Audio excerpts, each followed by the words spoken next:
अब नेपालमा चाहिँ दसैँ किन मनाउँछ त भन्दाखेरि नेपालमा क्षेत्री बाहुनले दसैँ मनाउनुको अर्थ के हो त भन्दा सन् 1495 मा पहिलो हुल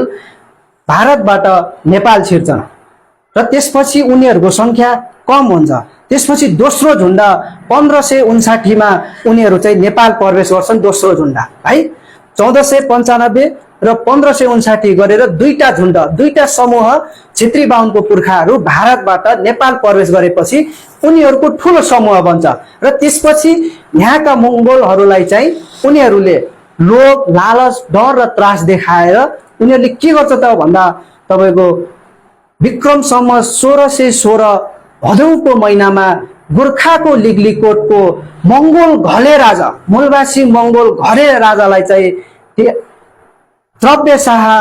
गणेश पाण्डे नारायण अराल यी तीनजनाको संयुक्त षड्यन्त्रले के गर्छन् त भन्दा 7.5 किलोको हतियारले द्रव्य शाह गणेश पाण्डे र नारायण अरालको संयुक्त षड्यन्त्रले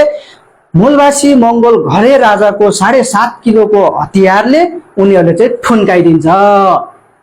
गोर्खा लिग्लीकोटमा र गोर्खा लिग्लीकोटको घले राजाको चाहिँ टाउको यसरी चाहिँ 7.5 किलोको हतियारले छिनाइदिएपछि त्यति बेलाका मूलवासी मंगोलहरू तितर-बितर हुन्छन् भाग हुन्छन्। राजाको नै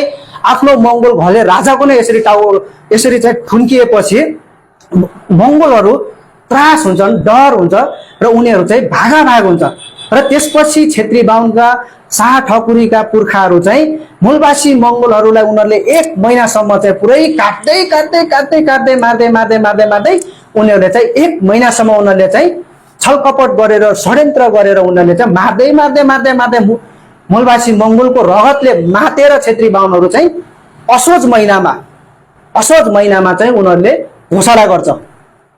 हामी विजय भयौं भनेर चाहिँ असोज महिनामा उनीहरूले चाहिँ विजय दशमी मनाउँछ। अब उनीहरूले असोज महिनालाई नै किन चयन गर्यो त भन्दाखेरि असोज महिनामा सम्राट अशोकले जसरी नराम्रा कुराहरू त्यागेर बुद्ध दर्शन ग्रहण गरेर अशोक विजय दशमी मनाइन्थ्यो त्यो इतिहास चाहिँ यहाँका मंगोलहरूले नजानोस् नबुझोस् भनेर असोज महिनामा चाहिँ उनीहरूले के गर्यो त भन्दाखेरि विजय दशमीको घोषणा गर्छ हामी विजय भयौं अबदेखि विजय दशमी मनाउने भन्छ र त्यो मंगोलहरूको रगतले चाहिँ चामल मुसेर उनीहरूले चाहिँ पुरै चाहिँ तपाईको अनुहारमा टीका लगाएर रातो टीका लगाएर उनीहरूले के गर्छ भन्दा विजय दशमी मनाउँछ र उनीहरूले के गर्छ त भन्दा त्यही 1000 वर्षको जुन ग्याप थियो भारतमा त्यो 1000 वर्षमा उनीहरूले चाहिँ ग्रन्थमा दुर्गा भन्ने जन्माइसकेको छ। त्यो दुर्गाको कुनै इतिहासै छैन प्रमाणै छैन। त्यो दुर्गाले महिषासुरलाई मार्यो भन्ने चाहिँ कथा नेपालमा सर्वविदितै चलाइदिन्छ तर त्यो मंगोलहरू काटेर जुन क्षेत्री बाहुन र शाहहरू चाहिँ जसरी आफूले विजय घोषणा गरेको थिए यो इतिहास चाहिँ यिनीहरूको पुस्ता चाहिँ यिनीहरूको चाहिँ सुन्न नपाओस् भनेर उनीहरूले के गर्छ त भन्दा अघि हाम्रो जिल्ला सचिवले भने जस्तो त्यो विजय दशमीको दिन घरमा जे काटिन्छ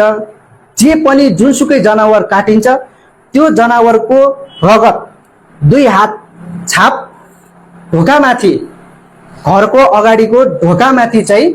लगाएको हुनुपर्छ। यदि त्यो घरको ढोकामाथि लगाइएन भने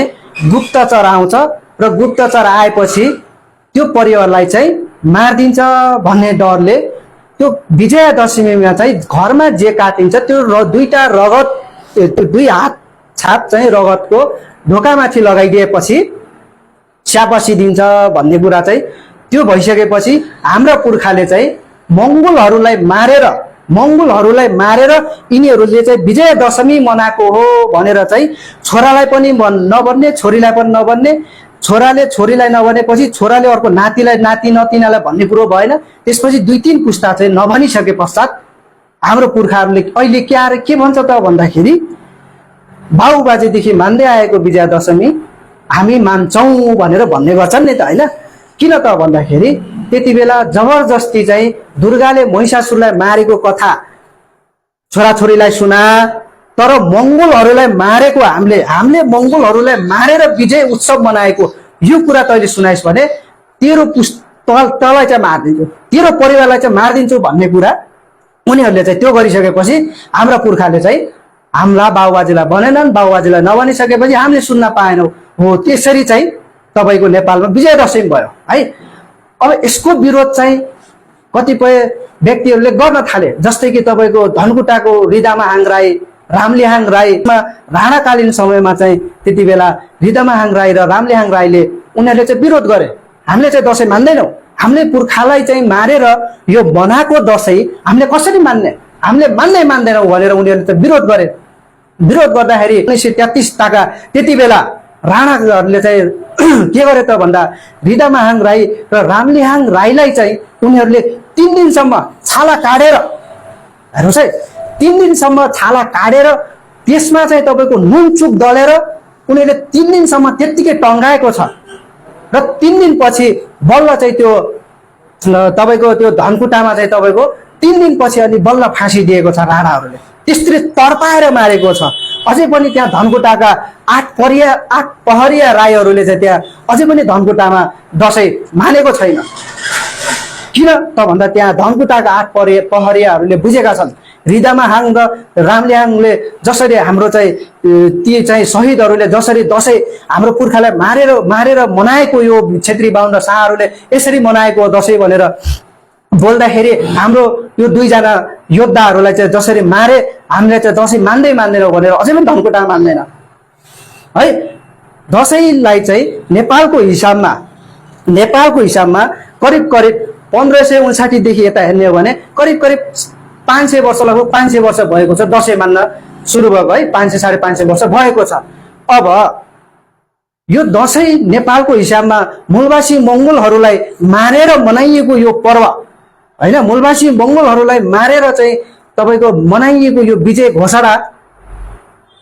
हाम्रा पुर्खाहरूले नजानोस् नबुझोस् भनेर